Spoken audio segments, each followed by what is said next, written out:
So, as you know, if you've been following me for a long time, you know that I am a huge fan of the Battlefield series. I've played the first one, played 1942, Vietnam, every single one that came after that. And I think it's a great game and a great series because it's one of the only games that you can feel like you're a part of this huge battle. You got soldiers on the ground, planes, tanks, automobiles that you're able to drive and get into. And a lot of games just don't offer that. They only offer one facet of war. Like you may be only flying planes or you may only be a soldier on the ground, but Battlefield kind of puts all of this together so you feel like you're a part of this bigger battle. And while there are games that have recently started trying to mesh everything together like Battlefield, early on, few did it as well as Battlefield.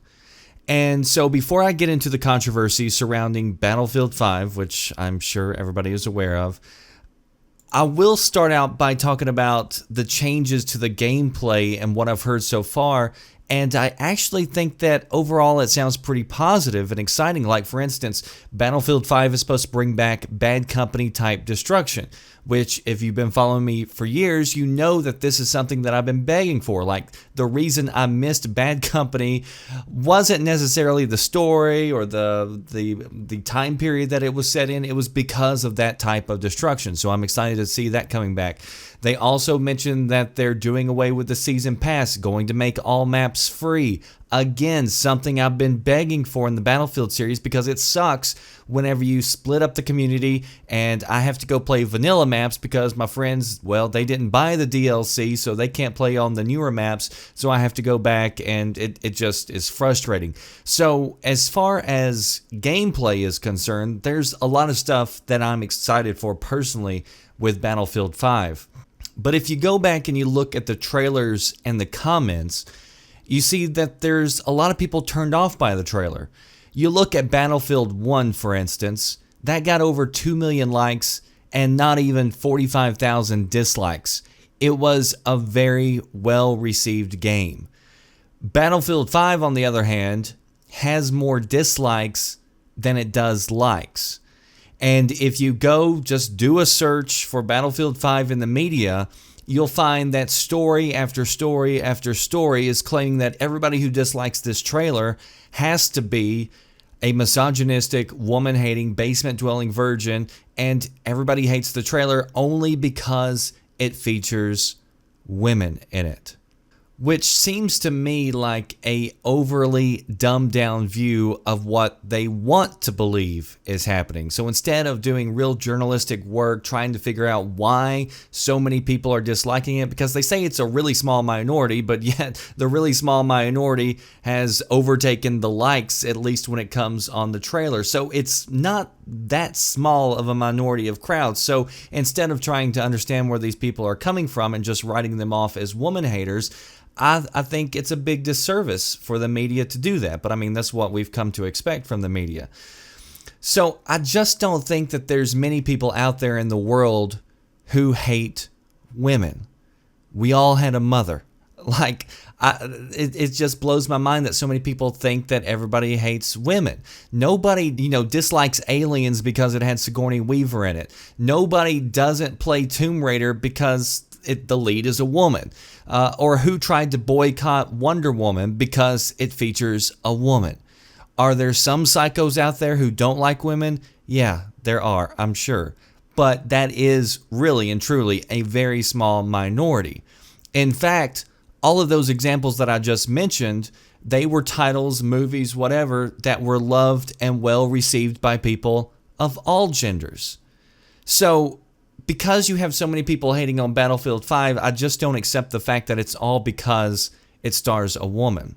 I mean, if you read through the comments, there are people who are upset about a lot of different things, including that it features a group of people whose clothing and appearance doesn't appear to be anything in line with what we've seen historically in World War II, whether it be through actual World War II footage or whether it be through World War II games, because they feature face paint that seems to be out of a Braveheart 2 film, and because the soldiers, they're carrying katanas and they got prosthetic arms with cricket bats wrapped in barbed wire, or tanks driving unrealistically fast through a house. So yeah, there's more here than just some woman. And yes, there is a British woman that a lot of people are pointing out because the British woman is fighting on the front lines alongside men when it only takes 10 seconds of Googling before you realize that never happened in World War II. And so I wouldn't say that Battlefield has ever attempted to be a realistic war simulator in the way that, say, a game like Arma has tried to portray itself, but they have historically kept the settings and atmosphere of the games accurate according to the time periods that they were working within. And what I mean by that is they haven't really made a revisionist history game kind of like Wolfenstein. Because Wolfenstein, it has robots and all these kind of crazy laser things that you can have, but everybody knows it's not actually trying to depict World War II or anything of the sense, at least the latest one. And so that's why whenever you play Battlefield 1, World War I, you don't see jets and missile-guided lasers. You don't see robots in Battlefield Vietnam, etc. You see elements that you would expect to see for that time period. And so some people are upset because they see a game about World War II, but their first impression from the trailer was that there wasn't a whole lot that seemed authentic for the World War II time period.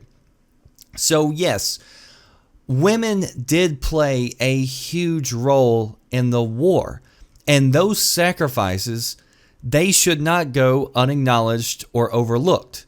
But the vast majority who enlisted, they became nurses, they worked in the factories, they became spotlight operators. They were doing work that had to be done for the Allies to be successful. So they were a huge part of that story. Now, there were British women who worked anti-aircraft guns. There were 60 or so that worked behind enemy lines on espionage and assassination missions. And I hope those stories get told during the campaign for this new Battlefield, because I think those are stories that should be told. They're interesting and not a lot of people know about them. But they were never on the front lines fighting side by side amongst their men. And so if there was ever an invasion on friendly territory, like for instance, the British women who were manning those guns, they were told they were going to be the first ones evacuated out.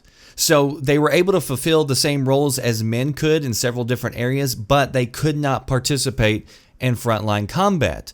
Now, there was Russia and a few other smaller countries that did allow women to take place in combat roles serving on the front lines. So had EA decided to use a Soviet woman in the trailer, then I really doubt that there would be as much backlash, because that would have been a lot more realistic, a lot more believable than the British-sounding woman with a prosthetic arm with Braveheart face paint and a cricket bat wrapped in barbed wire. Like, that would have been a little bit more authentic.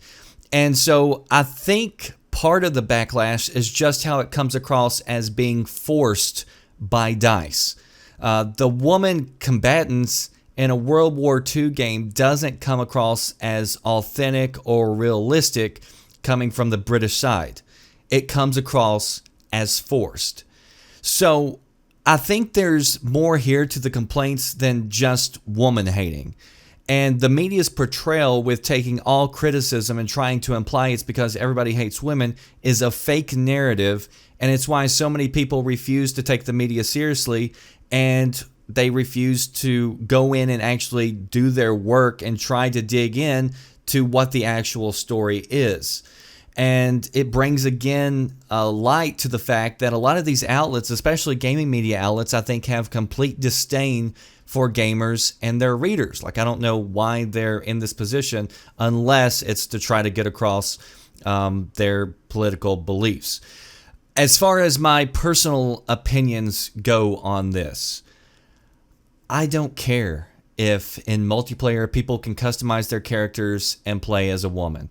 If they're going to create fabricated stories for the campaign about events or people that didn't exist, then I think that's a little bit more problematic, simply because there are so many great stories that actually did happen that should be told and celebrated, including about women. But if you have to make stuff up, I think that's really just disappointing.